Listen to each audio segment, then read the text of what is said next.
বিদায়। হ্যাঁ, বাংলাদেশের সর্বকালের সেরা ক্রিকেটারের বিদায়। নিন্দুকদের যশন বানানোর উপলক্ষ এনে দিলেন দুনিয়ার প্রথম অলরাউন্ডার, যিনি শিকার করেছেন 700 উইকেট, রান করেছেন 14,000। অবসরের টেবিলে তিনিই ছুড়লেন প্রথম কষাঘাত। ফিতা কামড়ে মাথা বাঁকিয়ে খেলা সাকিবকে অবসরের টেবিলে দেখে নিন্দুকদের মুখে এক চিলতে হাসির খোরাক এনে দিয়েছেন ওই সাকিব, যিনি টেস্ট ক্রিকেটের চতুর্থ সেরা অলরাউন্ডার, যিনি একই টেস্টের শতকের সাথে নিয়েছিলেন 10 উইকেট।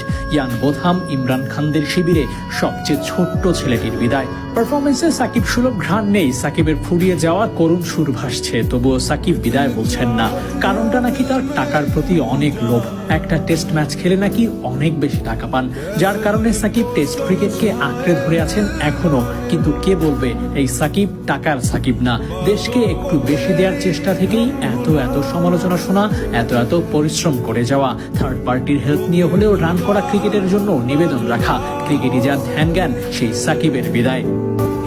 কিন্তু যখন বুঝলেন ক্রিকেট তাকে ছাড়তে হবে খুব শীঘ্রই, তখনই সাকিব বরাবরের মতো আনএক্সপেক্টেড ডেলিভারি দিলেন। একেবারে আর্ম বল যাকে বলে, টেস্ট অ্যান্ড টি20 দুই ফরম্যাট থেকে বিদায় বললেন। প্রেস কনফারেন্সের টেবিলে বসে বাংলাদেশের কেউ যখন সাহস করে রিটায়ারমেন্ট কিংবা এটাই শেষ ম্যাচ বলতে পারে না,